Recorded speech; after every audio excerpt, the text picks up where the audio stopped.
আলহামদুলিল্লাহ ওয়াসসালাতু ওয়াসসালাম আলা রাসূলিল্লাহ ওয়া আলা আলিহি ওয়া সাহবিহি আজমাইন আম্মা বাদ আউযু বিল্লাহি মিনাশ শাইতানির রাজীম বিসমিল্লাহির রহমানির রহিম মা কানা মুহাম্মাদুন আবা আহাদিম মির রিজালিকুম ওয়ালাকিন রাসূলুল্লাহ ওয়া খাতামুন নবিয়্যিন ওয়া কানা আল্লাহু বিকুল্লি শাইইন আলিমা রব্বি ইশরাহ লি সাদরি ওয়া ইয়াসসির লি আমরি ওয়াহলুল উকদাতাম মিন লিসানি ইয়াফকাহু কাওলি। শ্রদ্ধেয় গুরুজনেরা এবং আমার প্রিয় ভাই ও বোনেরা, আপনাদের সবাইকে স্বাগত জানাই ইসলামিক সম্ভাষণে। আসসালামু আলাইকুম ওয়া রাহমাতুল্লাহি ওয়া বারাকাতুহু। আল্লাহ সুবহানাহু ওয়া তাআলার দয়া, শান্তি ও রহমত আপনাদের সকলের উপরে বর্ষিত হোক।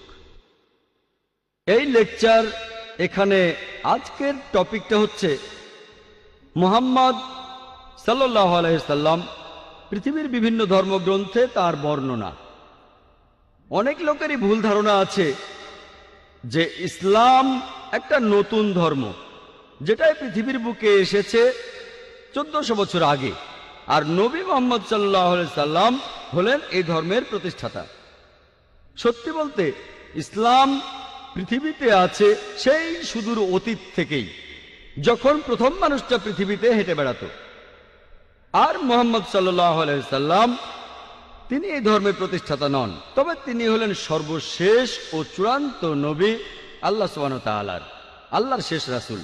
তাকে পাঠানো হয়েছে সব মানুষের জন্য। আমাদের পবিত্র কোরআন বলছে, সূরা ফাতিরের 24 নম্বর আয়াতে উল্লেখ করা হয়েছে, ওয়া ইম মিন উম্মাতিন ইল্লা খালা ফিহা নাযীর, এমন কোন সম্প্রদায় নেই যেখানে আমি সতর্ককারী পাঠাইনি। পবিত্র কোরআনে সূরা রাদের 7 নম্বর আয়াতে উল্লেখ করা হয়েছে, ওয়া কুল্লি কাওমিন হাদ, প্রত্যেক সম্প্রদায়ের জন্য আমি পথপ্রদর্শক পাঠিয়েছি। নাম ধরে পবিত্র কোরআনে আল্লাহ তাআলার 25 জন নবীর নাম আছে।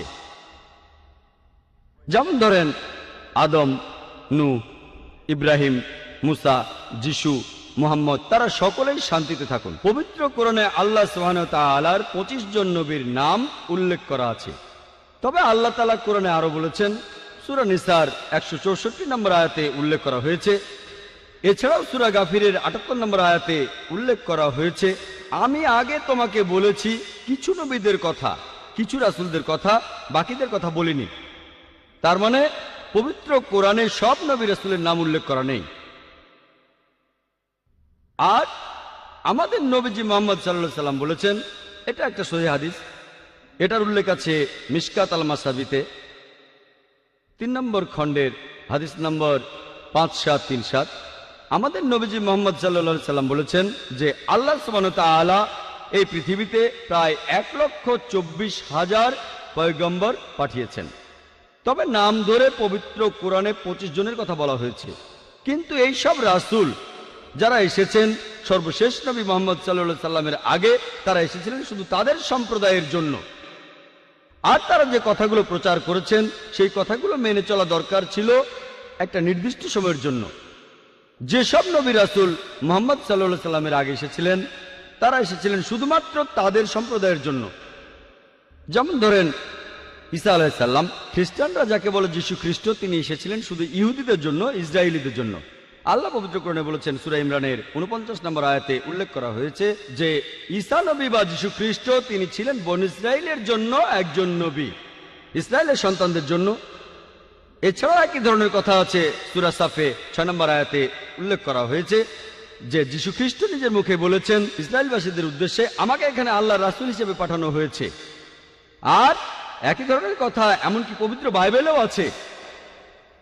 বাইবেলে উল্লেখ করা আছে, গসপেল অফ ম্যাথিউ 10 নম্বর অধ্যায়ের 5 ও 6 অনুচ্ছেদে যীশু খ্রিস্ট তার নিজের মুখে বলেছেন, তিনি তার শিষ্যদের বলছেন যে তোমরা কেউ জেন্টাইলদের পথ অনুসরণ করো না। এই জেন্টাইল কারা? যারা ইহুদি না, হিন্দুরা, মুসলিমরা। তোমরা কেউ জেন্টাইলদের পথ অনুসরণ করো না, আর তোমরা কেউ সামারিটিন শহরে প্রবেশ করবে না, তার বদলে তোমরা ইসরায়েলের শহরে প্রবেশ করবে। একই ধরনের কথা আছে গসপেল অফ ম্যাথিউ 15 নম্বর অধ্যায়ের 24 অনুচ্ছেদে, যেখানে যীশু খ্রিস্ট তার নিজের মুখে বলেছেন যে আমাকে পাঠানো হয়েছে শুধুমাত্র ইসরায়েলবাসীদের পথ দেখানোর জন্য। তার মানে হচ্ছে যে কোরআন এবং বাইবেলের কথা অনুযায়ী যীশু খ্রিস্টকে পাঠানো হয়েছিল শুধুমাত্র বনী ইসরায়েলীদের জন্য, শুধুমাত্র ইহুদিদের জন্য, ইসরায়েলের সন্তানদের জন্য। তবে নবীজি মুহাম্মদ সাল্লাল্লাহু আলাইহি সাল্লাম ছিলেন সর্বশেষ আর চূড়ান্ত নবী। লেকচারের শুরুতেই আমি পবিত্র কোরআনের একটা আয়াত বলেছিলাম।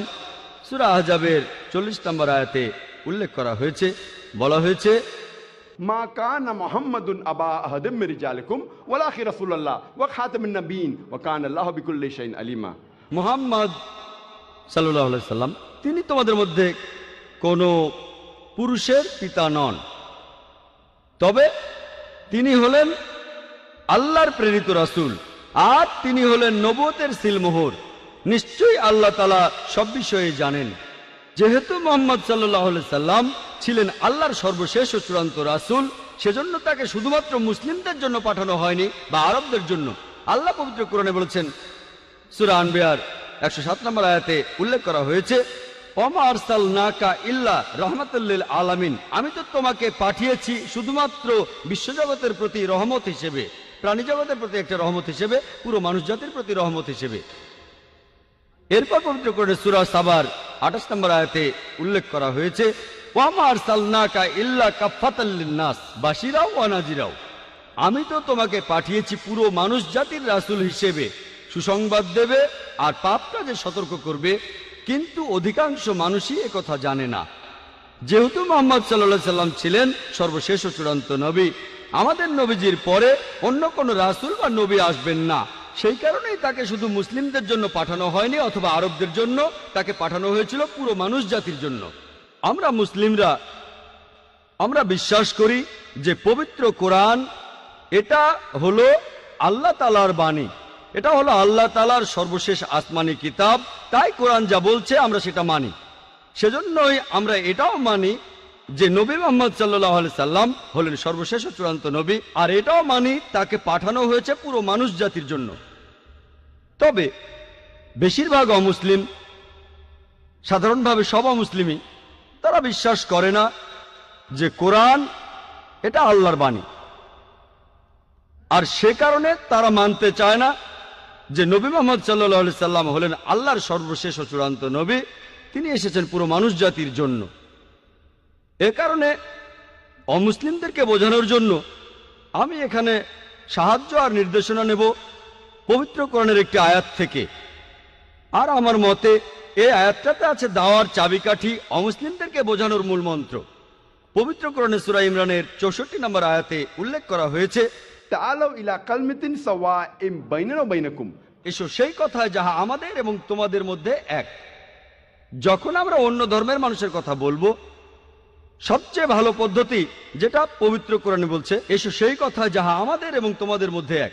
আসলে আমরা দেখি যে পৃথিবীর বিভিন্ন প্রধান প্রধান ধর্মগ্রন্থগুলোতে আমাদের নবীজি মুহাম্মদ সম্পর্কে কি বলা হয়েছে।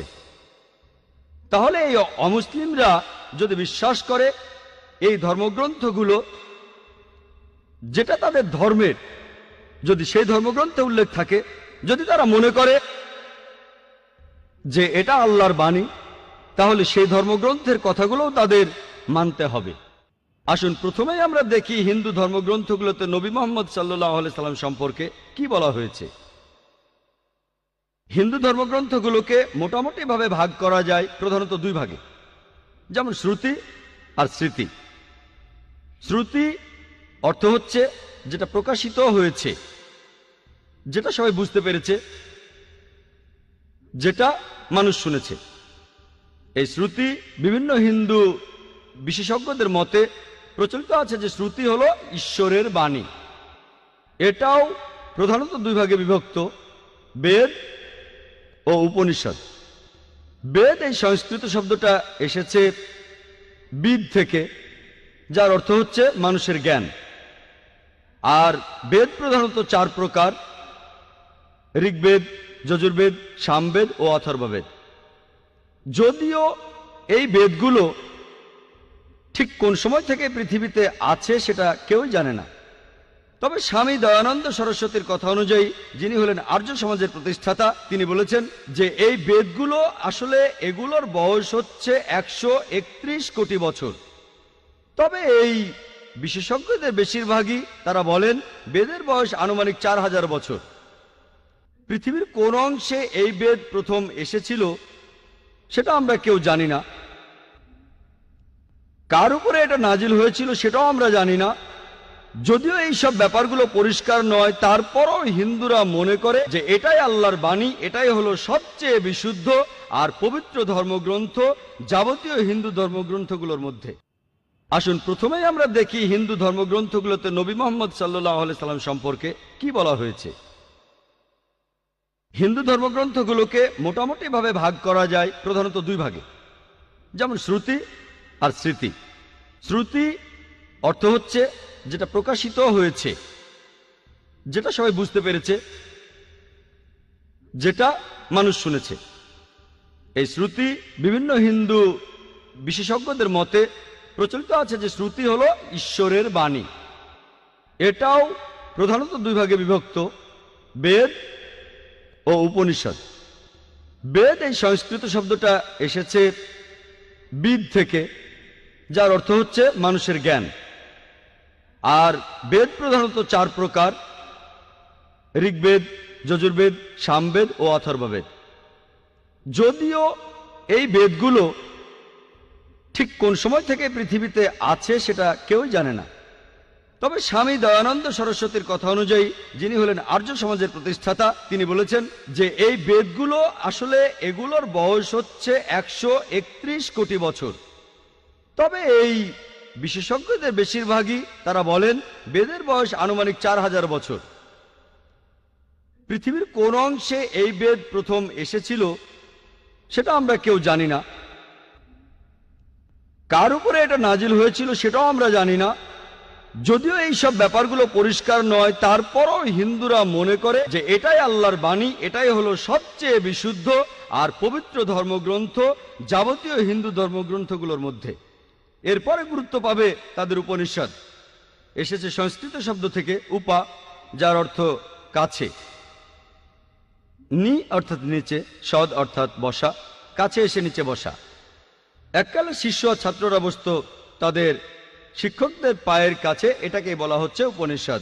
এর অর্থ জ্ঞান, যেটা যাবতীয় অজ্ঞতা দূর করে দেয়। পৃথিবীতে 200-রও বেশি উপনিষদ পাওয়া যায়, তবে হিন্দু রীতি বলে এর সংখ্যা হলো 108। এগুলোর মধ্যে কিছু উপনিষদকে বলা হয়েছে প্রধান উপনিষদ। কেউ বলে 10টা, কেউ বলে 12টা। শ্রী রাধাকৃষ্ণ তিনি 18টা বেছে নিয়ে বই লিখেছেন, এগুলোই প্রধান উপনিষদ। পরের স্তরের ধর্মগ্রন্থগুলো হলো স্মৃতি। স্মৃতি মানে যেগুলো মনে রাখা হয়, অর্থাৎ স্মরণে রাখা। হিন্দু বিশেষজ্ঞরা বলেন এই স্মৃতি, এই গ্রন্থগুলো মানুষ লিখেছে, ঋষিরা। আর এর অবস্থান শ্রুতির পরে, শ্রুতির অবস্থান উপরে, তারপরে হচ্ছে স্মৃতি। এগুলোকে বলা হয় ধর্মশাস্ত্র, কারণ এগুলো বলে যে একজন মানুষ কিভাবে চলবে, সম্প্রদায় কিভাবে চলবে, সমাজ কিভাবে চলবে। স্মৃতির মধ্যে খুব গুরুত্বপূর্ণ হলো বিভিন্ন পুরাণ। পুরাণ অর্থ প্রাচীন। এসব পুরাণে বিভিন্ন দেবতার কথা আছে, বিশ্ব সৃষ্টির কথা আছে, সাহিত্য আছে। আর মহারিষি ব্যাস এইসব পুরাণগুলোকে 18টি খণ্ডে ভাগ করেছেন। এগুলোর মধ্যে একটা গুরুত্বপূর্ণ পুরাণ হলো ভবিষ্য পুরাণ।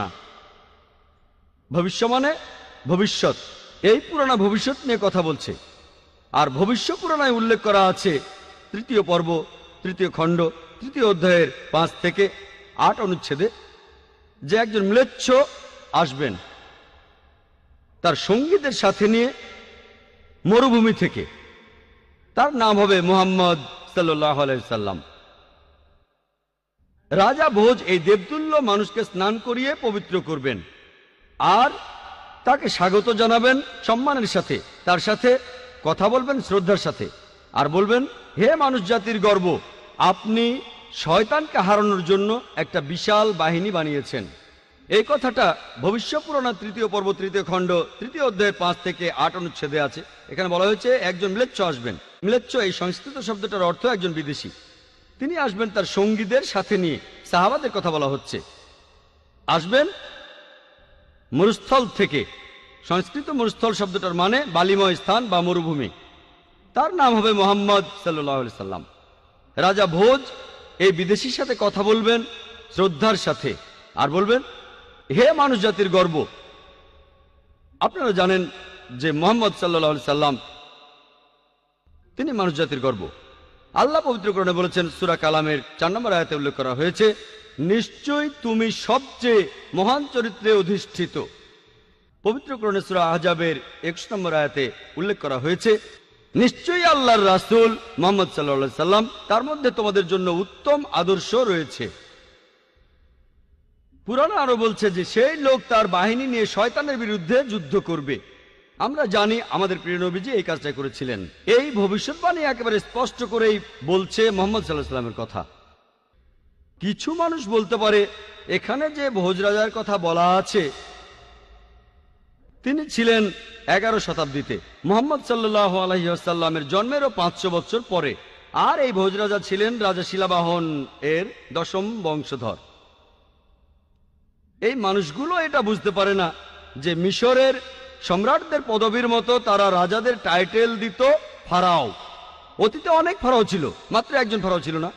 তারপরে দেখেন রোমের সম্রাটদের তাদের পদবী ছিল সিজার। সিজার একজন ছিল না, অনেক সিজার ছিলেন। একইভাবে ইন্ডিয়ার রাজা, তাদের টাইটেল ছিল ভোজ। তাহলে ভোজ নামে একজন রাজা ছিলেন না, অনেক রাজাই ছিলেন। এই ভোজ রাজা ইনি কিন্তু 11 শতাব্দীর ভোজ রাজা নন, ইনি তারও অনেক আগে রাজত্ব করেছিলেন। এরপর ভবিষ্যৎ পুরাণে বলা হয়েছে 3য় পর্ব 3য় খণ্ড 3য় অধ্যায়ের 10 থেকে 27 অনুচ্ছেদে আছে, ম্লেচ্ছদের বসবাসের স্থান নষ্ট হয়ে গেছে। এখানে যে শত্রুরা আগে রাজত্ব করত, এখন সেখানে এসেছে আরো শক্তিশালী শত্রু। আমি একজন মানুষকে পাঠাবো যার নাম হবে মুহাম্মদ সাল্লাল্লাহু আলাইহি সাল্লাম। মানুষকে পরিচালিত করবেন সরল পথে। হে রাজা ভোজ, তুমি পিশাচদের রাজ্যে কখনোই যাবে না, কারণ আমি আমার দয়া দিয়েই তোমাকে পবিত্র করব। তারপর দেবতুল্য একজন মানুষ ভোজ রাজার কাছে আসলো, তারপর বলল যে আর্য ধর্ম এই পৃথিবীতে প্রতিষ্ঠিত হবে। এটা হবে ঈশ্বর পরমাত্মার আদেশে। আমার অনুসারীদের খাতনা দেওয়া থাকবে, তাদের মাথার পেছনে কোনো টিকি থাকবে না, তারা মুখে দাড়ি রাখবে, তারা একটা বিপ্লব করবে, তারা প্রার্থনার জন্য আহ্বান করবে, তারা সব হালাল খাবার খাবে, তারা বিভিন্ন পশুর মাংস খাবে, তবে এই লোকগুলো শূকরের মাংস খাবে না। তারা লতাপাতার মাধ্যমে নিজেদের পবিত্র করবে না, নিজেদের পবিত্র করবে যুদ্ধের মাধ্যমে। তাদের সম্প্রদায়কে বলা হবে মুসলমান। এই ভবিষ্যৎবাণী আর কারো কথা বলছে না, বলছে সর্বশেষ নবী মুহাম্মদ সাল্লাল্লাহু আলাইহি সাল্লামের কথা। বলা আছে আমার অনুসারী তারাই হবে যে লোকদের খতনা দেওয়া থাকবে। আমরা জানি মুসলিমরা খতনা করে, তাদের মাথার পেছনে টিকি থাকবে না, অনেকে এটাকে বলে সিন্ডি, তাদের মুখে দাড়ি থাকবে, তারা একটা বিপ্লব করবে, তারা প্রার্থনার জন্য আহ্বান করবে। আজানের কথা বলা হচ্ছে, মুসলিমরা আজান দেয়। তারা সব হালাল খাবার খাবে, বিভিন্ন প্রাণীর মাংস খাবে, তবে তারা শূকরের মাংস খাবে না। আল্লাহ পবিত্র কোরআনে সব মিলিয়ে 4 জায়গায় বলেছেন। সূরা বাকারার 173 নম্বর আয়াতে উল্লেখ আছে, সূরা মাইদার 3 নম্বর আয়াতে উল্লেখ আছে, সূরা আনামের 145 নম্বর আয়াতে উল্লেখ আছে এবং সূরা নাহালের 115 নম্বর আয়াতে উল্লেখ করা আছে, হুররিমাত আলাইকুম মাইতাতু ওয়াদ-দামু ওয়া লাহমুল খিনজির ওয়া মা উহিল্লা লিগাইরিল্লাহ বি। তোমাদের জন্য হারাম করা হয়েছে মৃত জন্তু, রক্ত, শূকরের মাংস খাওয়া এবং যে পশু জবাইকালে আল্লাহ ব্যতীত অন্য কারো নাম নেওয়া হয়েছে। যেহেতু পবিত্র কোরআনে বেশ কয়েকবার এই কথা বলা হয়েছে যে শূকরের মাংস খাওয়া হারাম, মুসলিমরা আমরা শূকর খাই না। ভবিষ্যৎবাণীটা আরো বলছে যে তারা লতাপাতার মাধ্যমে পবিত্র হবে না, তারা পবিত্র হবে যুদ্ধের মাধ্যমে, আর তাদেরকে ডাকা হবে মুসলমান বলে। এই ভবিষ্যৎবাণীটা পরিষ্কারভাবে বলছে সর্বশেষ এবং চূড়ান্ত নবী মুহাম্মদ সাল্লাল্লাহু আলাইহি সাল্লাম সম্পর্কে। এরপরে ভবিষ্যৎ পুরাণে আরো উল্লেখ করা আছে 3য় পর্ব 1ম খণ্ড 3য় অধ্যায়ের 21 থেকে 23 অনুচ্ছেদে বলা হয়েছে যে 7টা পবিত্র শহর কাশীতে, সেগুলো ভরে গেছে দুর্নীতিতে আর রাক্ষসে। সেই সময়ে ম্লেচ্ছদের দেশে ম্লেচ্ছ ধর্মের অনুসারী যারা আছে তারা ভালো মানুষ, তাদের মধ্যে সব ভালো গুণই আছে। আর এই দেশে দেখো সব ধরনের পাপই বিদ্যমান আছে। হে ঋষি, তোমার প্রভুর নামকে সমুন্নত রেখো। এখানে আসলে বলা হচ্ছে মুহাম্মদ সাল্লাল্লাহু আলাইহি সাল্লামের কথা, তার অনুসারীদের কথা। মুহাম্মদ সাল্লাল্লাহু আলাইহি সাল্লামের কথা বেদেও ভবিষ্যৎবাণী করা হয়েছে।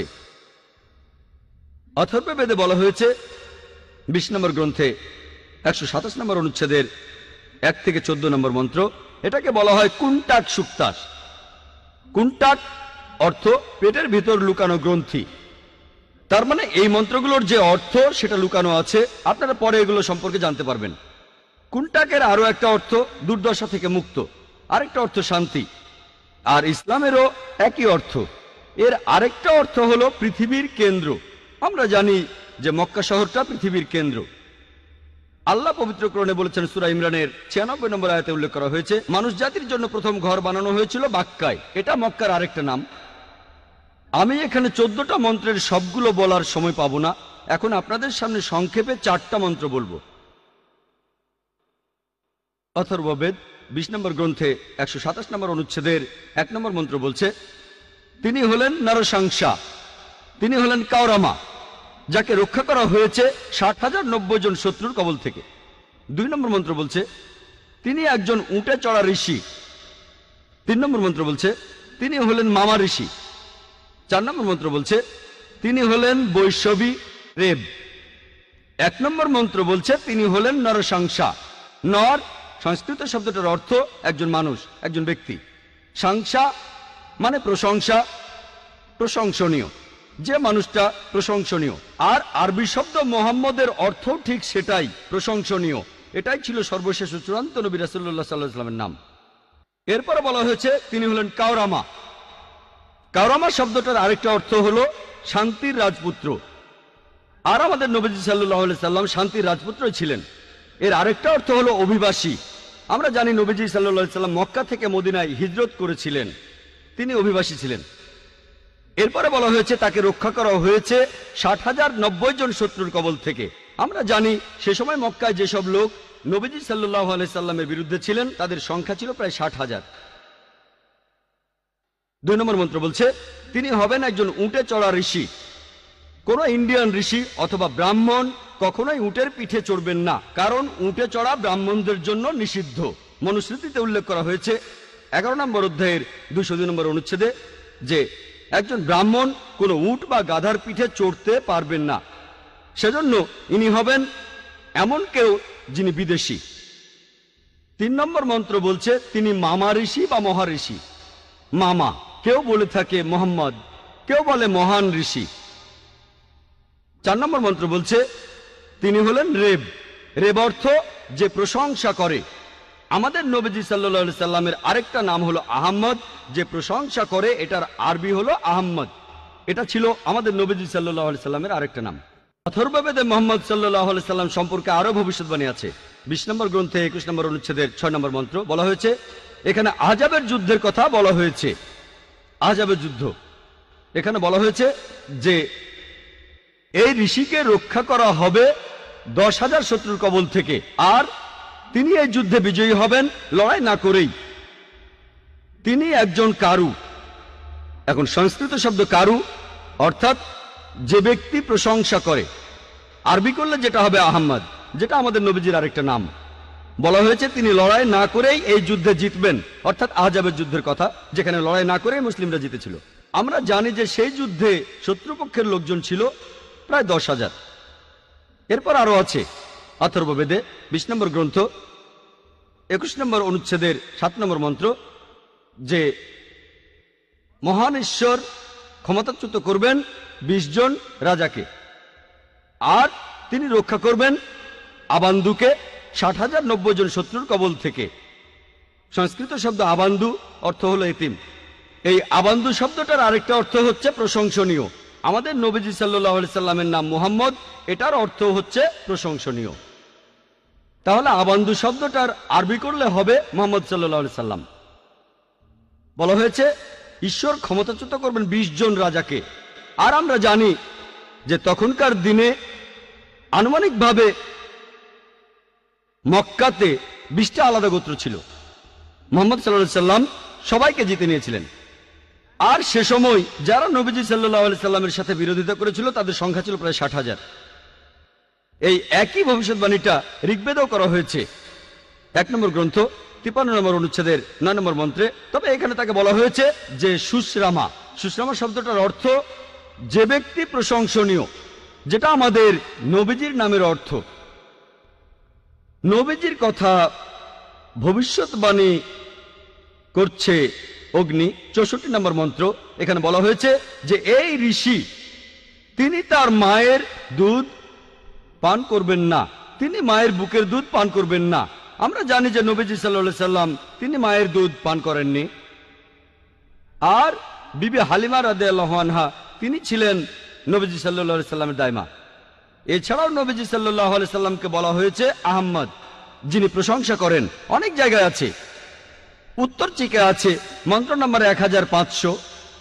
এরপর ইন্দ্র 2 নম্বর অধ্যায়ের 152 নম্বর মন্ত্রে, যজুর্বেদের 31 নম্বর অধ্যায়ের 18 নম্বর অনুচ্ছেদে, ঋগ্বেদে 8 নম্বর গ্রন্থ 6 নম্বর অনুচ্ছেদের 10 নম্বর মন্ত্রে, অথর্ববেদে 8 নম্বর গ্রন্থ 5 নম্বর অনুচ্ছেদের 16 নম্বর মন্ত্রে, অথর্ববেদে 20 নম্বর গ্রন্থ 126 নম্বর অনুচ্ছেদের 14 নম্বর মন্ত্রে আছে।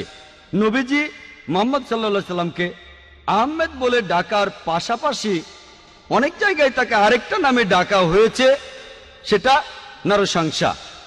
আমি একথা আগেও বলেছি, নরশংসা শব্দটার প্রথম অংশ নর, যার অর্থ একজন মানুষ বা ব্যক্তি, আর সংসা এটার মূল শব্দ হলো প্রশংসা, যার অর্থ হচ্ছে যে মানুষটা প্রশংসনীয়।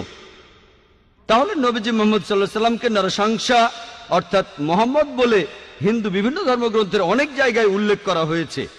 ঋগ্বেদে 1 নম্বর গ্রন্থ 13 নম্বর অনুচ্ছেদের 3 নম্বর মন্ত্রে, ঋগ্বেদের 1 নম্বর গ্রন্থ 18 নম্বর অনুচ্ছেদের 9 নম্বর মন্ত্রে, ঋগ্বেদের 1 নম্বর গ্রন্থ 106 নম্বর অনুচ্ছেদের 4 নম্বর মন্ত্রে, ঋগ্বেদে 1 নম্বর গ্রন্থ 142 নম্বর অনুচ্ছেদের 3 নম্বর মন্ত্রে, ঋগ্বেদে 2 নম্বর গ্রন্থ 3 নম্বর অনুচ্ছেদের 2 নম্বর মন্ত্রে, ঋগ্বেদে 5 নম্বর গ্রন্থ 5 নম্বর অনুচ্ছেদের 2 নম্বর মন্ত্রে, ঋগ্বেদে 7 নম্বর গ্রন্থ 2য় অনুচ্ছেদের 2য় মন্ত্রে, ঋগ্বেদে 10 নম্বর গ্রন্থ 64 নম্বর অনুচ্ছেদের 3 নম্বর মন্ত্রে, ঋগ্বেদে 10 নম্বর গ্রন্থ 182 নম্বর অনুচ্ছেদের 2 নম্বর মন্ত্রে, যজুর্বেদে 20 নম্বর অধ্যায়ের 37 অনুচ্ছেদে, যজুর্বেদে 20 নম্বর অধ্যায়ের 57 অনুচ্ছেদে, যজুর্বেদের 21 অধ্যায়ের 31 অনুচ্ছেদে, যজুর্বেদের 21 অধ্যায়ের 55 অনুচ্ছেদে, যজুর্বেদের 28 অধ্যায়ের 2 অনুচ্ছেদে, যজুর্বেদের 28 অধ্যায়ের 19 অনুচ্ছেদে, যজুর্বেদে 28 অধ্যায়ের 42 নম্বর অনুচ্ছেদে।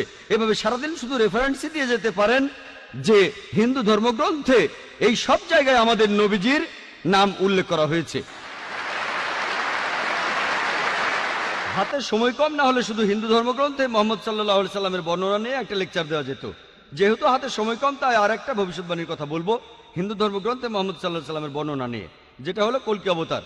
এটার উল্লেখ আছে ভগবত পুরাণায় 12 নম্বর খণ্ড 2য় অধ্যায়ের 18 থেকে 20 নম্বর অনুচ্ছেদে বলা হয়েছে যে বিষ্ণু ইয়াস নামে একজনের ঘরে, যে মহৎ হৃদয়ের ব্রাহ্মণ, যে শাম্বালা নামের একটা গ্রামের প্রধান, তার ঘরে জন্মাবে কল্কি।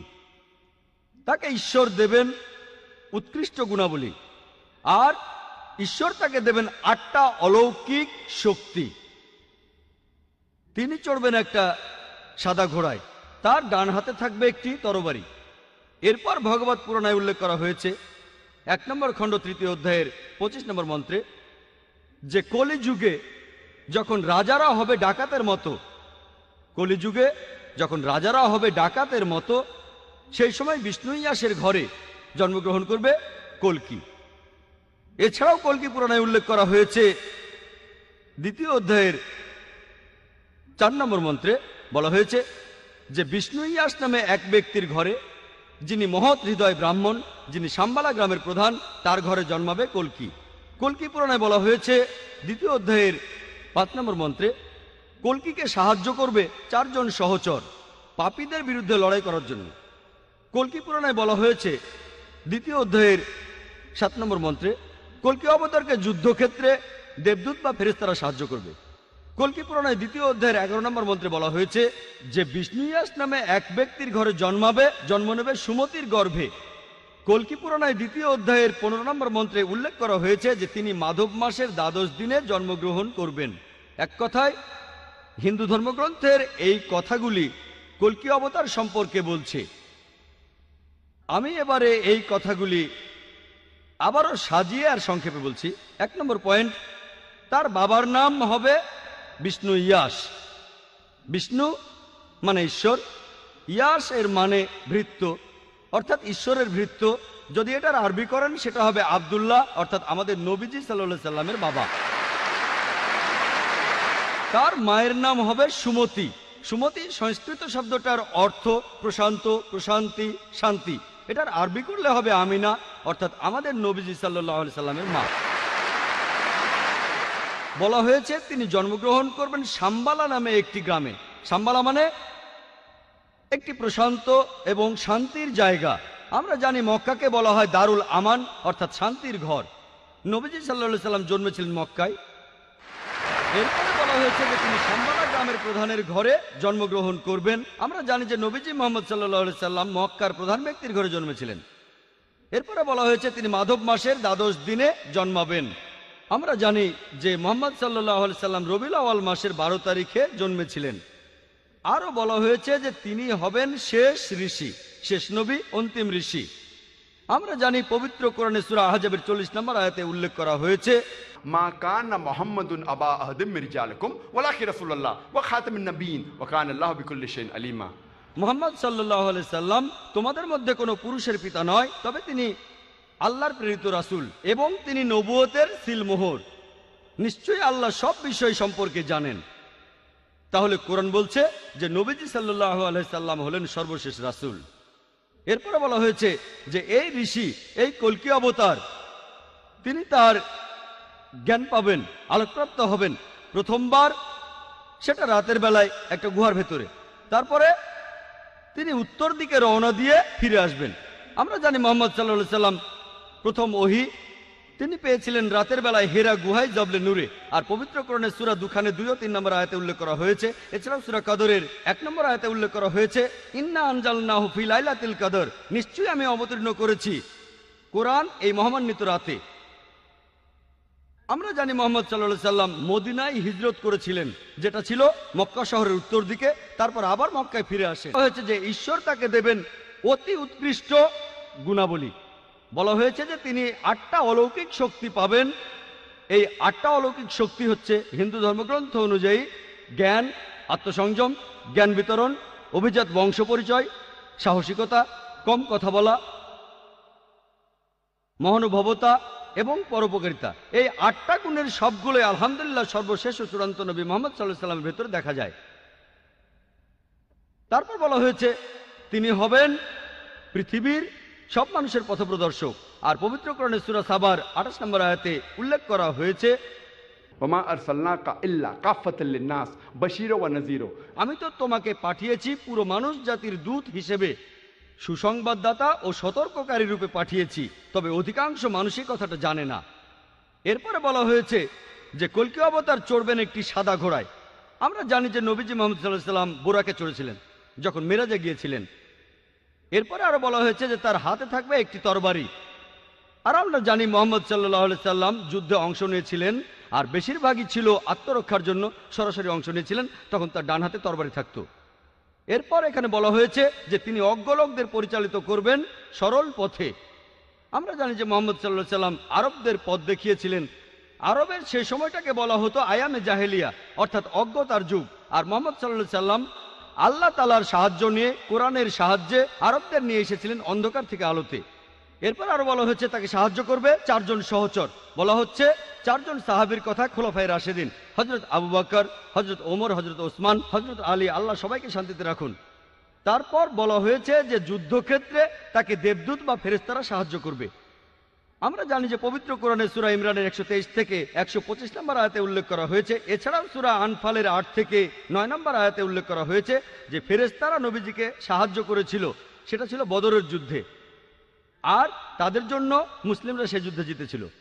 এখানে আমি সংক্ষেপে বললাম কল্কি অবতার সম্পর্কে যেটা হিন্দু ধর্মগ্রন্থে বলা হয়েছে। হিন্দু ধর্মগ্রন্থে মোহাম্মদ সাল্লাল্লাহু আলাইহি ওয়াসাল্লাম সম্পর্কে বিস্তারিত জানতে চাইলে আপনারা আমার ভিডিও ক্যাসেট দেখেন এই টপিকের উপরে, যেখানে হিন্দু ধর্মগ্রন্থে নবীজির ব্যাপারে বিস্তারিত বলেছি। আসুন এবারে দেখি পার্সি ধর্মগ্রন্থে নবীজি সাল্লাল্লাহু আলাইহি সাল্লামকে নিয়ে কি ভবিষ্যদ্বাণী করা হয়েছে। জরাথুস্ট্র তিনি হলেন এই ধর্মের প্রতিষ্ঠাতা। এটাকে আরো বলা হয় পার্সিজম। এটার উৎপত্তি হয়েছে পার্সিয়াতে এখন থেকে 2500 বছর আগে।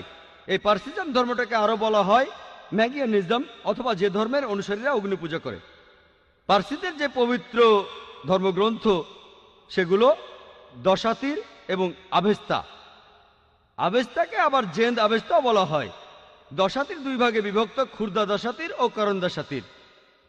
আভেস্তারও আবার দুই ভাগ, খুর্দা আভেস্তা ও করণ আভেস্তা। অনেকে এগুলোকে বলে জেন বা মহাজেন।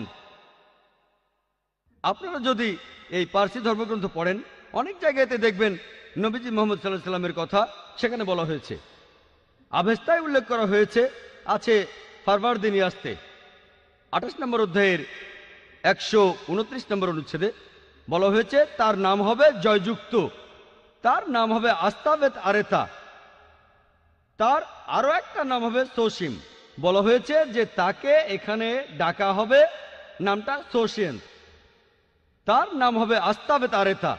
আমরা জানি নবীজি সাল্লাল্লাহু আলাইহি সাল্লাম যুদ্ধ জিতেছিলেন, অনেক যুদ্ধ জিতেছিলেন। আর এখানে সোসিয়েন থাকবে। ইতিহাসের বিশ্বকোষের কথা অনুযায়ী শব্দটার অর্থ যে মানুষটা প্রশংসা করেছে। এটার আরবি হলে সেটাই হবে মুহাম্মদ সাল্লাল্লাহু আলাইহি সাল্লাম। তাহলে পার্সি বিভিন্ন ধর্মগ্রন্থেও মুহাম্মদ সাল্লাল্লাহু আলাইহি সাল্লামের নাম উল্লেখ করা হয়েছে।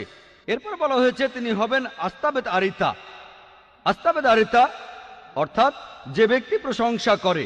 এটা হলো নবীজি সাল্লাল্লাহু আলাইহি সাল্লামের আরেকটা নাম আহমদ। আহমদ শব্দটার অর্থ যে প্রশংসা করে। এরপর আরো আছে জেন্দাবেস্তার জামিয়া আদি আসতে 16 নম্বর অধ্যায়ের 95 অনুচ্ছেদে যে তার বন্ধুরা চলে আসবে, অর্থাৎ আস্তাবেত আরিতার বন্ধুরা। তারা সেখানে শয়তানের বিরুদ্ধে যুদ্ধ করবে, তারা চিন্তা ভাবনা করবে, ভালো কথা বলবে, ভালো কাজ করবে, আর তাদের জিহ্বা কোনো মিথ্যা উচ্চারণ করবে না। এখানে নবীজির সাহাবীগণের কথা বলা হচ্ছে। এখানে তাকে বলা হয়েছে আস্তাবেত আরেতা, যার অর্থ যে প্রশংসা করে, মানে আহমদ সাল্লাল্লাহু আলাইহি সাল্লাম, যেটা নবীজির আরেকটা নাম। এখানে সাহাবীগণের কথা বলা হচ্ছে, অর্থাৎ নবীজির সহচরেরা। তারা ভালো মানুষ হবে, চিন্তা করে কাজ করবে, ভালো কথা বলবে, তারা সবাই ভালো কাজ করবে, তাদের জিহ্বা কোনো মিথ্যা উচ্চারণ করে না, অর্থাৎ তারা মিথ্যা কথা বলে না। আর আমরা জানি যে সাহাবীগণ মাশাআল্লাহ সত্যি কথাই বলতেন। এরপর দশাতিরেও নবীজি মুহাম্মদ সাল্লাল্লাহু আলাইহি ওয়াসাল্লাম সম্পর্কে ভবিষ্যদ্বাণী করা হয়েছে। এটা হলো পার্সিদের আরেকটা ধর্মগ্রন্থ। দশাতির মানে 10 আর তীর, অর্থাৎ যে বইটার 10টা অংশ আছে। এটা দস্তুর শব্দটার বহুবচন, আর দস্তুর মানে একটা ধর্মীয় আইন। তাহলে এই বইটাতে 10টা অংশ আছে আর ধর্মীয় আইন। দশাতিরে উল্লেখ করা হয়েছে যে পার্সিরা যখন তাদের ধর্ম ত্যাগ করবে, জেরস্ট্রিয়ানরা যখন তাদের ধর্ম ত্যাগ করবে, যখন তারা নিঃসঙ্গ হয়ে যাবে, তখন মরুভূমি থেকে একজন লোক আসবে, তার অনুসারীরা পার্সিদের বশে আনবে, আর তারা পার্সিদের রাজ্য জয় করে নেবে। তারা মানুষ জাতির জন্য একটা অনুগ্রহ হবে। তারা তাদের মন্দিরের ভেতর আগুনের পূজা করবে না, তারা প্রার্থনা করবে ইব্রাহিমের ঈশ্বরের ঘরের দিকে মুখ করে। তারা কোনো মূর্তি পূজা করবে না। তারা হবে প্রভু এবং শাসক পার্সিয়ার। এছাড়াও তারা পার্সিয়ার অন্যান্য ধর্মীয় স্থানেও রাজত্ব করবে। আর তাদের নবী তিনি খুব যুক্তিবাদী হবেন আর অলৌকিক কাজ করবেন। এই ভবিষ্যৎবাণী আর কারো কথা বলছে না, বলছে আমাদের নবীজি মুহাম্মদ সাল্লাল্লাহু আলাইহি সাল্লামের কথা। এরপরে আরো আছে, এটা আছে বুন্দাহিসানে 30 নম্বর অধ্যায়ের 6 থেকে 27 নম্বর অনুচ্ছেদে যে সোসিয়েন হবেন শেষ নবী। সোসিয়েন এটা নিয়ে আগে বলেছি। বিশ্বকোষের কথা অনুযায়ী এটার অর্থ হলো প্রশংসনীয়, অর্থাৎ মুহাম্মদ সাল্লাল্লাহু আলাইহি সাল্লাম। আর এখানে বলা হয়েছে যে নবীজি মুহাম্মদ সাল্লাল্লাহু আলাইহি সাল্লাম হবেন শেষ নবী। এটা হলো সংক্ষেপে পার্সি ধর্মগ্রন্থগুলোতে আমাদের নবীজির বর্ণনা। আসুন দেখি বৌদ্ধ ধর্মগ্রন্থগুলোতে আমাদের নবীজি সম্পর্কে কি বলা হয়েছে। প্রায় সব বৌদ্ধ ধর্মগ্রন্থে আছে যে ভবিষ্যতে একজন মাইত্রী আসবেন। আর চিক্কবতী সিংহনাথ সুতান্তাতে বলা হয়েছে ডি 1176 বলা হয়েছে যে আরেকজন বুদ্ধ আসবেন, তার নাম মাইত্রী, যিনি পবিত্র, যিনি সবার উপরে, যিনি আলোকপ্রাপ্ত, যিনি খুব জ্ঞানী আর বিনয়ী, যিনি মঙ্গলজনক, যার রয়েছে বিশ্বজগতের জ্ঞান। তিনি অলৌকিকভাবে যে জ্ঞান আরোহণ করবেন সেটা পুরো পৃথিবীতে প্রচার করবেন। তিনি একটা ধর্ম প্রচার করবেন যে ধর্মটা শুরুতে গৌরবময় থাকবে, চরম সময়ে গৌরবময় থাকবে, আর শেষেও গৌরবময় থাকবে। তিনি একটা জীবন দর্শন প্রচার করবেন যেটা হবে সত্য এবং পুরোপুরি সঠিক। তার সাথে কয়েক হাজার সন্ন্যাসী থাকবে, যেখানে আমার সাথে কয়েকশো সন্ন্যাসী থাকে। এই কথাটা আরো বলা হয়েছে সেক্রেড বুক অব স্টে 35 নম্বর খণ্ডের 225 নম্বর পৃষ্ঠায়। একজন মাইত্রী আসবেন যার কিছু বিশেষ বৈশিষ্ট্য আর গুণ থাকবে। এরপরে বলা হয়েছে যে তিনি হাজার হাজার মানুষকে নেতৃত্ব দেবেন, যেখানে আমি নেতৃত্ব দিয়েছি কয়েকশো মানুষকে।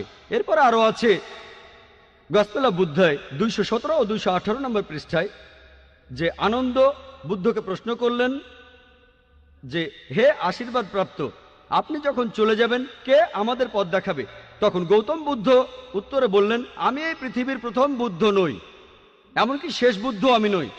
ভবিষ্যতে আরেকজন বুদ্ধ পৃথিবীতে আসবেন, যিনি পবিত্র, যিনি সবার উপরে, যিনি আলোকপ্রাপ্ত, যিনি খুব জ্ঞানী আর বিনয়ী, যিনি মঙ্গলজনক, যার রয়েছে বিশ্বজগতের জ্ঞান। তিনি প্রচার করবেন একটা ভালো ধর্ম।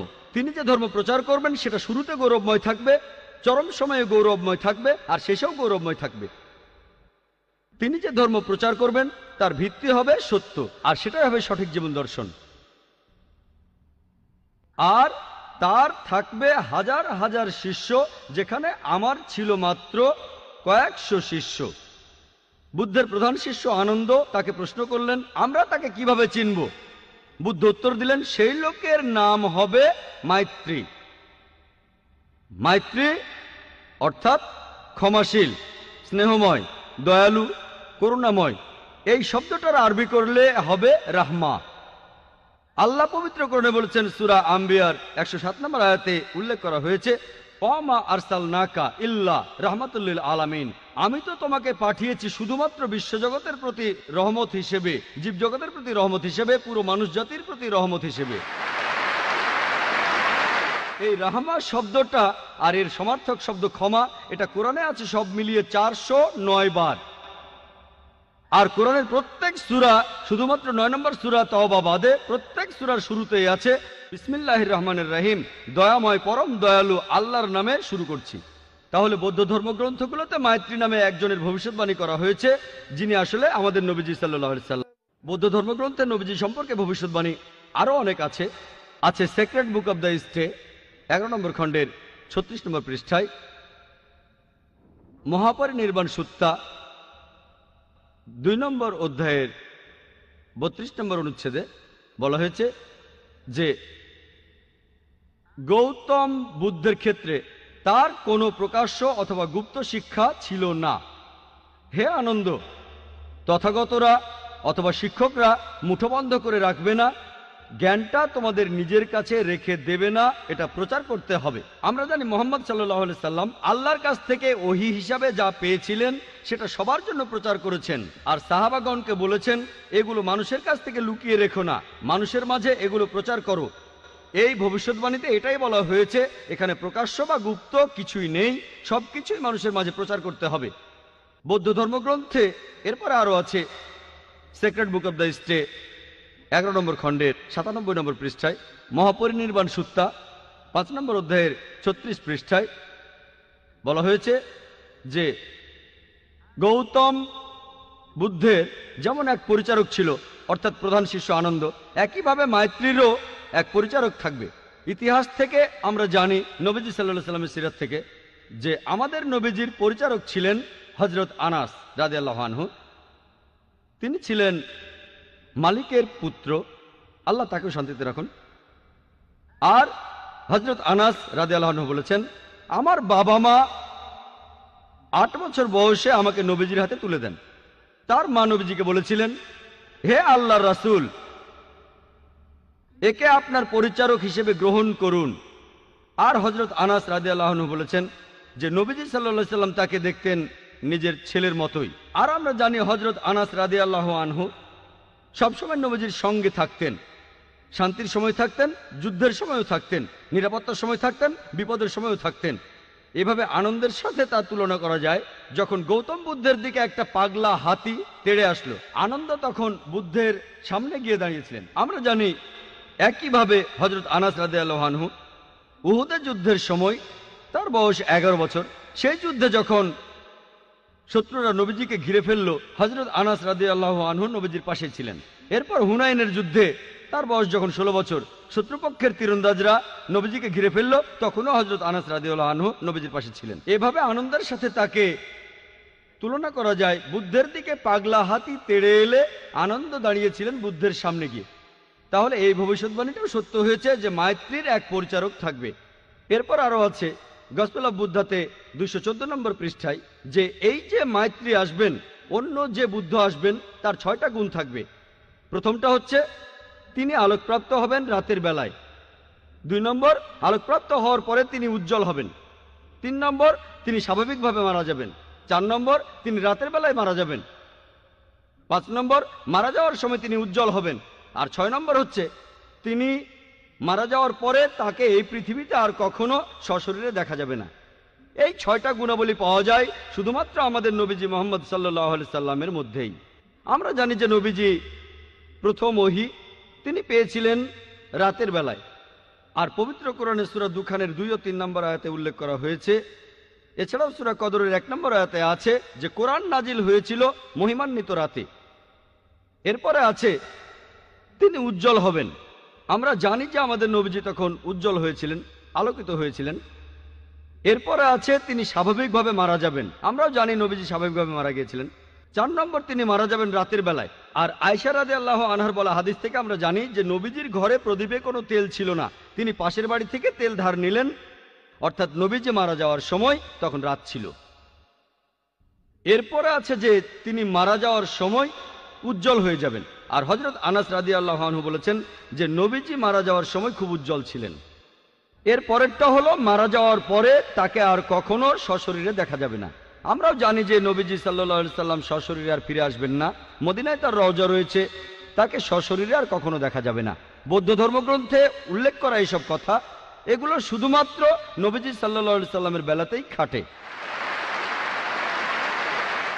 বৌদ্ধ ধর্মগ্রন্থে এছাড়াও বলা হয়েছে, the secret book of the stay 10 নম্বর খণ্ড 68 নম্বর পৃষ্ঠা বলা হয়েছে যে তথাগতরা তারা শুধু প্রচার করবে। অর্থাৎ যে বুদ্ধরা আসবেন তারা শুধু প্রচার করবেন। আর আল্লাহ বলেছেন সূরা গাশিয়ার 21 নম্বর আয়াতে উল্লেখ করা হয়েছে, ফাযাক্কির ইন্নামা আনতা মুযাক্কির। আল্লাহ নবীজিকে বলছেন তোমার কাজ ধর্ম প্রচার করা, হেদায়েত করা, সেটার মালিক আল্লাহ সুবহানাহু ওয়া তাআলা।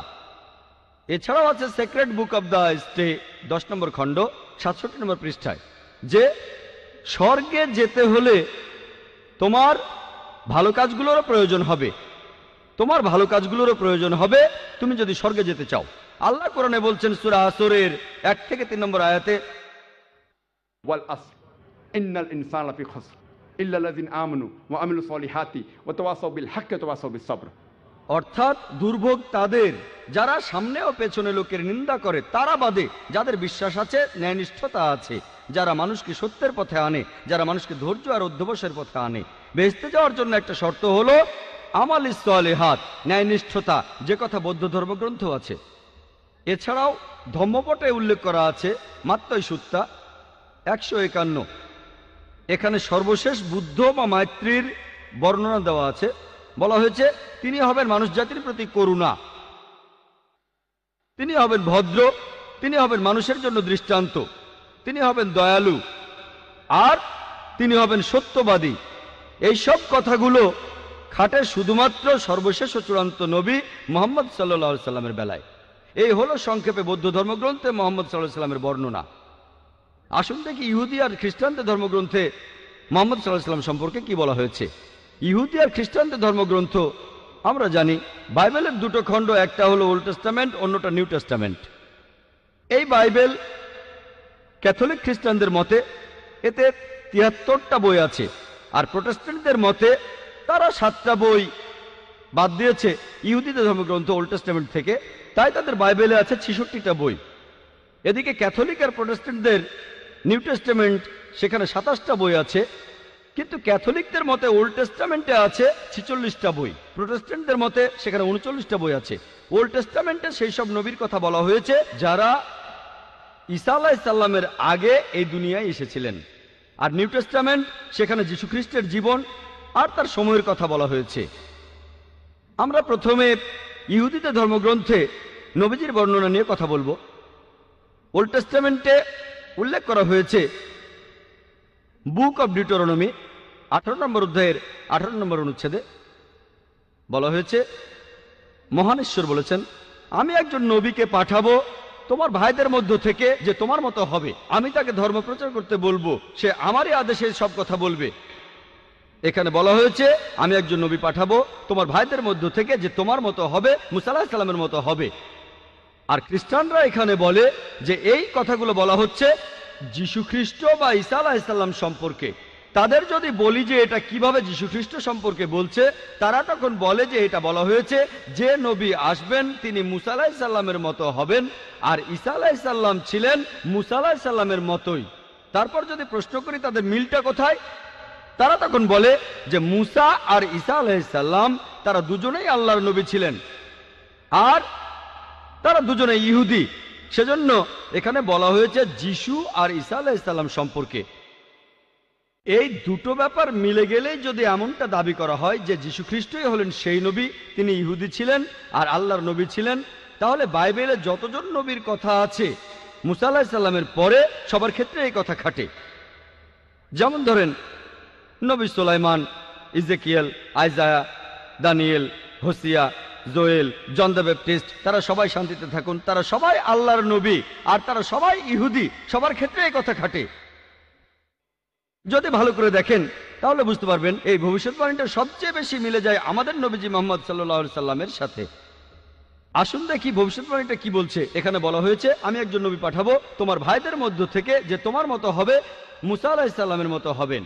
যদি ভালো করে দেখেন মুসা আর মুহাম্মদ দুজনে শান্তিতে থাকুন, তারা দুজনেই জন্মেছিলেন স্বাভাবিকভাবে।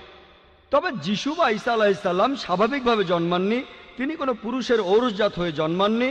আর পবিত্র কোরআনে এই কথা উল্লেখ করা আছে সূরা ইমরানের 45 থেকে 47 নম্বর আয়াতে। এছাড়া বাইবেলেও এই কথা আছে গসপেল অফ ম্যাথিউ 1 নম্বর অধ্যায়ের 18 অনুচ্ছেদে, এছাড়াও গসপেল অফ লুক 1 নম্বর অধ্যায়ের 35 অনুচ্ছেদে, যে তিনি কোনো পুরুষের ঔরসজাত হয়ে জন্মাননি, অলৌকিকভাবে জন্মেছিলেন। এইভাবে মুহাম্মদ সাল্লাল্লাহু আলাইহি সাল্লাম ছিলেন মুসা আলাইহিস সালামের মতো, কিন্তু ঈসা আলাইহিস সালাম তিনি মুসা আলাইহিস সালামের মতো ছিলেন না। এরপরে আরো দেখবেন মুহাম্মদ সাল্লাল্লাহু আলাইহি সাল্লাম আর মুসা আলাইহিস সালাম তারা দুজনেই ছিলেন বিবাহিত, তাদের সন্তান ছিল। কিন্তু বাইবেলের কথা অনুযায়ী ঈসা আলাইহিস সালাম অবিবাহিত ছিলেন, তার কোনো সন্তান ছিল না। তাহলে যিশু মুসার মতো ছিলেন না, বরং মুহাম্মদ মুসার মতো তারা সবাই শান্তিতে থাকুন। এরপর আপনারা আরো দেখবেন মুসা আলাইহিস সালাম আর মুহাম্মদ সাল্লাল্লাহু আলাইহি সাল্লাম তারা দুজনেই স্বাভাবিকভাবে মারা গেছেন, কিন্তু যিশু বা ঈসা আলাইহিস সালাম স্বাভাবিকভাবে মারা যাননি। পবিত্র কোরআন বলছে, তাই মানি যে আল্লাহ যিশু খ্রিস্টকে তার কাছে তুলে নিয়েছেন। সূরা নিসার 157 ও 158 নম্বর আয়াতে কথা বলা হয়েছে। আমরা মানি তিনি মারা যাননি। আর যদি সঠিকভাবে খ্রিস্টানদের বাইবেল পড়েন তাহলে দেখবেন বাইবেলও বলছে, প্রমাণ করা যায় তিনি মারা যাননি, তিনি ক্রুসিফাইড হননি। কিন্তু খ্রিস্টানরা বিশ্বাস করে যিশু বা ঈসা আলাইহিস সালাম ক্রুশবিদ্ধ হয়ে মারা গেছেন, ক্রুসিফাইড হয়েছিলেন। এই বিষয়টা সম্পর্কে বিস্তারিত জানতে চাইলে আমার ভিডিও ক্যাসেট দেখেন, একটা বিতর্ক, ওয়াজ ক্রাইস্ট ক্রুসিফাইড। তবে তর্কের খাতিরে যদি মেনেও নেই তাদের কথাই ঠিক, তাহলে মানবেন যে যিশু বা ঈসা আলাইহিস সালাম স্বাভাবিকভাবে মারা যাননি। খ্রিস্টানরা যেভাবে বাইবেলের ব্যাখ্যা করে সেটা ভুল, তারপরেও সেটা মানলে এটাও মানবেন যীশু খ্রিস্টের মৃত্যু স্বাভাবিক নয়। আমরা মানি তাকে জীবন্ত তুলে নেওয়া হয়েছে, তাহলে আমরাও মানি তার মৃত্যু স্বাভাবিক নয়। তাহলে দেখছেন ঈসা আলাইহিস সালাম মুসা আলাইহিস সালামের মতো নন, বরং মুহাম্মদ সাল্লাল্লাহু আলাইহি সাল্লাম মুসা আলাইহিস সালামের। তারপরে দেখবেন যে মুসা আলাইহিস সালাম আর মুহাম্মদ সাল্লাল্লাহু আলাইহি সাল্লাম তারা দুজনেই নতুন আইন এনেছিলেন। তবে বাইবেলের কথা অনুযায়ী যিশু বা ঈসা আলাইহিস সালাম নতুন কোনো আইন আনেননি। বাইবেলের গসপেল অফ ম্যাথিউ 5 নম্বর অধ্যায়ের 17 থেকে 18 অনুচ্ছেদে যিশু বা ঈসা আলাইহিস সালাম বলছেন, ভেবো না যে আমি নবীদের আইন ধ্বংস করতে এসেছি, আমি ধ্বংস করতে আসিনি, পূর্ণ করতে এসেছি। এরপর আরো দেখবেন মুসা আলাইহিস সালাম আর মুহাম্মদ সাল্লাল্লাহু আলাইহি সাল্লাম আল্লাহর নবীর পাশাপাশি তারা পৃথিবীতে রাজা হিসেবে ছিলেন, অর্থাৎ কেউ অপরাধ করলে তারা মৃত্যুদণ্ড দেওয়ার ক্ষমতা রাখতেন, তারা অপরাধী ব্যক্তিদের মৃত্যুদণ্ড দেওয়ার ক্ষমতা রাখতেন। তবে যিশু বা ঈসা আলাইহিস সালাম তার এই ক্ষমতা ছিল না। গসপেল অফ জনের কথা আছে 18 অধ্যায়ের 36 অনুচ্ছেদে যিশু তার নিজের মুখে বলেছেন, আমার রাজত্ব এই পৃথিবীতে নয়। এরপর দেখবেন যে মুসা আর মুহাম্মদ সাল্লাল্লাহু আলাইহি সাল্লাম তাদের দুজনকেই তাদের লোকজনেরা আল্লাহর নবী হিসেবে মেনে নিয়েছিল, বেশিরভাগই। তবে যীশু খ্রিস্টের ব্যাপারটা দেখেন, সে সময় বেশিরভাগ লোক তাকে আল্লাহর নবী বলে মেনে নেয়নি। গসপেল অফ জনের 1 নম্বর অধ্যায়ের 11 অনুচ্ছেদে বলা আছে সবাই তাকে ত্যাগ করেছিল। তাহলে ভালো করে দেখলে আপনারাও বুঝবেন যে মুহাম্মদ সাল্লাল্লাহু আলাইহি সাল্লাম হলেন মুসা আলাইহিস সালামের মতো, কিন্তু ঈসা আলাইহিস সালাম মুসা আলাইহিস সালামের মতো নন। তাহলে এই ভবিষ্যৎবাণীটা বলছে আসলে নবীজি সাল্লাল্লাহু আলাইহি সাল্লাম সম্পর্কে। এখানে আরো বলা হয়েছে, আমি একজন নবী পাঠাবো তোমার ভাইদের মধ্য থেকে। আর আমরা জানি যে আরবরা হচ্ছে ইহুদিদের জ্ঞাতি ভাই। মুসা নবী ইহুদি ছিলেন, মুহাম্মদ সাল্লাল্লাহু আলাইহি সাল্লাম ছিলেন আরব। তারা দুজনে শান্তিতে থাকুন।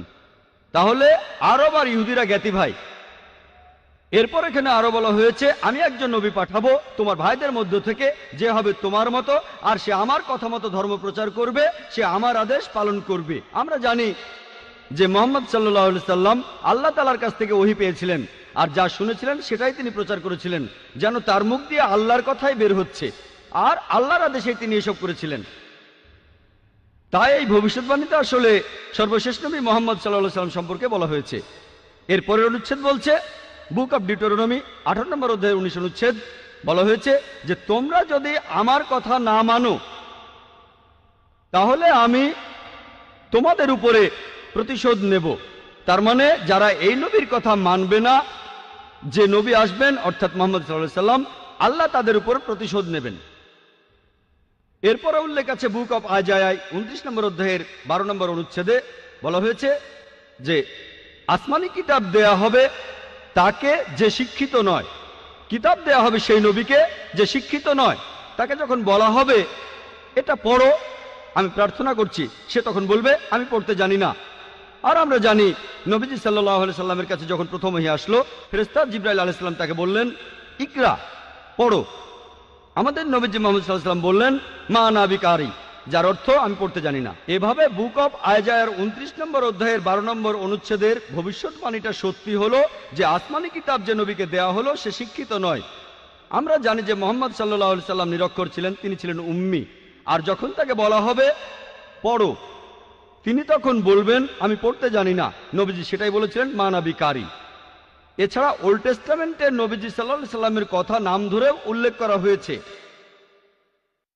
এটা বলা হয়েছে সং অফ সলোমনে 5 নম্বর অধ্যায়ের 16 অনুচ্ছেদে বলা হয়েছে হিব্রুতে হিক্কম আমিত্তাকিম উইকুল্লু মুহাম্মাদিম জেহদুদি ওয়া জেহরাই বাইনা জেরুজালেম, যার অর্থ তার কথা খুব মিষ্টি, সে খুব প্রিয় পাত্র, সে আমার প্রিয়জন, সে আমার বন্ধু, শোনো জেরুজালেমের কন্যারা। মুহাম্মাদিম শব্দটার অনুবাদ করা হয়েছে যে খুব প্রিয় পাত্র। তবে সেমেটিক ভাষায় দেখবেন আরবি বা হিব্রুতে ইম দিয়ে সম্মান বোঝানো হয়। যেমন ধরেন এলো, আল্লাহ এলোহিম, সম্মান দেখানো। তাই মুহাম্মদকে সম্মান দেখাতে বলা হচ্ছে মুহাম্মাদিম, সম্মান দেখাতে এভাবে বলা হয়েছে। তাহলে ওল্ড টেস্টামেন্টে নবীজির নাম ধরেই উল্লেখ করা হয়েছে, কিন্তু এখন যদি পড়েন এটার অনুবাদ করা হয়েছে খুব প্রিয় পাত্র। আসুন এবারে দেখি নিউ টেস্টামেন্টে মুহাম্মদ সাল্লাল্লাহু আলাইহি সাল্লাম সম্পর্কে কি বলা হয়েছে। এখন আমি যদি খ্রিস্টানদের কথা বলি ওল্ড টেস্টামেন্টে যেসব কথা বলা হয়েছে সেটা তারা মানবে, কারণ এটা তাদের ধর্মগ্রন্থ বাইবেলেরই একটা অংশ। আল্লাহ কোরআনে বলেছেন, সূরা আরাফের 157 নম্বর আয়াতে বলা হয়েছে, তারা অনুসরণ করে নিরক্ষর নবীকে, যার উল্লেখ রয়েছে তাওরাত এবং ইঞ্জিলে। এরপর সূরা সাফের 6 নম্বর আয়াতে উল্লেখ করা হয়েছে, যিশু বা ঈসা আলাইহিস সালাম ইসরায়েলবাসীদের বলছেন, ইসরায়েলের সন্তানদের, আমি আল্লাহর রাসূল হিসেবে তোমাদের কাছে এসেছি। আমার আগে যেসব নবী এসেছেন আমি তাদের সমর্থক, আর সুসংবাদ দিচ্ছি যে একজন নবী আসবেন যার নাম হবে আহমদ। আর নিউ টেস্টামেন্ট পড়লে দেখবেন যে সেখানে নবীজি সাল্লাল্লাহু আলাইহি সাল্লাম সম্পর্কে অনেক ভবিষ্যৎবাণী তখন করা হয়েছিল। এরপর আছে গসপেল অফ জন 14 নম্বর অধ্যায়ের 16 নম্বর অনুচ্ছেদে বলা হয়েছে, যিশু বা ঈসা আলাইহিস সালাম বলছেন, আমি পিতার কাছে প্রার্থনা করব, তিনি সাহায্যকারী পাঠাবেন যে সবসময় তোমাদের সাথেই থাকবে। এরপর গসপেল অফ জন 15 অধ্যায় 26 অনুচ্ছেদে বলছে, যখন সেই সাহায্যকারী আসবে আমার পিতা যাকে পাঠাবেন সে আমার সম্মানটা বাড়িয়ে দেবে। এরপর গসপেল অফ জন 16 নম্বর অধ্যায় 7 অনুচ্ছেদে আছে, আমি তোমাদের সত্যি কথাটাই বলে ফেলি, আমি চলে গেলেই তোমাদের সবার জন্য ভালো হবে, কারণ আমি যদি চলে না যাই তাহলে সেই সাহায্যকারী আসবে না, আর আমি চলে গেলেই সে এখানে আসবে। আর খ্রিস্টানদের বলতে শুনবেন, এই সাহায্যকারী বলতে বোঝায় পবিত্র আত্মাকে। এখন ভালো করে দেখেন, গসপেল অফ জন 16 নম্বর অধ্যায়ের 7 নম্বর অনুচ্ছেদ বলছে, তোমাদের আমি সত্যি কথা বলছি, যিশু তার শিষ্যদের বলছেন, তোমাদের আমি সত্যি কথা বলছি, আমি চলে গেলে তোমাদের জন্যই ভালো হবে, কারণ আমি চলে না গেলে সেই সাহায্যকারী আসবে না, আমি চলে গেলেই সে এখানে আসবে।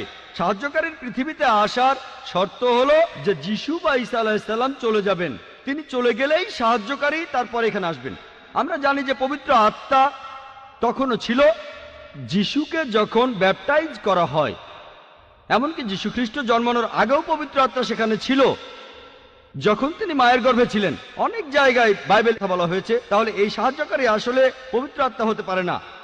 এরপরে দেখবেন এই সাহায্যকারী শব্দটা যদি গ্রিক বা অ্যারামাইক ভাষা দেখেন, গ্রিক ভাষায় এই শব্দটা হলো প্যারাক্লিট, এটার অনুবাদ করা হয়েছে সাহায্যকারী। প্যারাক্লিট শব্দটার অর্থ আসলে সমর্থন করা। মূল শব্দটা হলো প্যারাক্লিটস, যার অর্থ যে প্রশংসা করে অথবা যে প্রশংসা পাওয়ার যোগ্য। আমরা জানি যে আমাদের নবীজির দুটো নাম আছে, আহমেদ আর মোহাম্মদ সাল্লাল্লাহু আলাইহি সাল্লাম। এখন শব্দটা যাই হোক, ধরেন প্যারাক্লিটস যে প্রশংসা করে বা প্রশংসনীয়, অথবা ধরেন প্যারাক্লিট হোক সমর্থক বা সাহায্যকারী। আলহামদুলিল্লাহ, এই কথাগুলো সবচেয়ে বেশি মেলে সর্বশেষ নবী মুহাম্মদ সাল্লাল্লাহু আলাইহি সাল্লামের বেলায়। এরপর গসপেল অফ জনে বলা হয়েছে 16 নম্বর অধ্যায়ের 12 থেকে 14 নম্বর অনুচ্ছেদে, যিশু বা ঈসা আলাইহিস সালাম বলছেন, তোমাদের আমি অনেক কথাই বলতে চাই, কিন্তু তোমরা এখন সেগুলো বুঝবে না, কারণ যখন সত্যের আত্মা তোমাদের কাছে আসবে সে তোমাদের সত্যের পথে নিয়ে যাবে। সে তার নিজের কথা বলবে না, যে কথাগুলো শুনবে সেগুলোই বলবে, সে আমাকে মহিমান্বিত করবে, সে তোমাদের ভবিষ্যতের কথা বলবে। এখানে বলা হয়েছে, আমি তোমাদের অনেক কথা বলতে চাই কিন্তু তোমরা এখন সেটা বুঝবে না। যীশু খ্রিস্ট তার শিষ্যদের বলছেন, আমি তোমাদের অনেক কথা বলতে চাই কিন্তু তোমরা এখন সেগুলো বুঝবে না, কারণ যখন সত্যের আত্মা তোমাদের কাছে আসবে সে তোমাদের সত্যের পথে নিয়ে যাবে, তার নিজের কথা বলবে না, সে যা শুনবে তাই বলবে।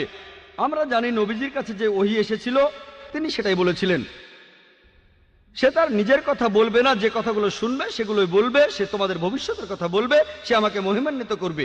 আমরা জানি মুহাম্মদ সাল্লাল্লাহু আলাইহি সাল্লাম যিশুকে মহিমান্বিত করেছেন পবিত্র কোরআনে আর বিভিন্ন হাদিসে। আমরা মানি যিশু বা ঈসা আলাইহিস সালাম তিনি আল্লাহ সুবহানাহু ওয়া তাআলার প্রেরিত একজন রাসূল ছিলেন।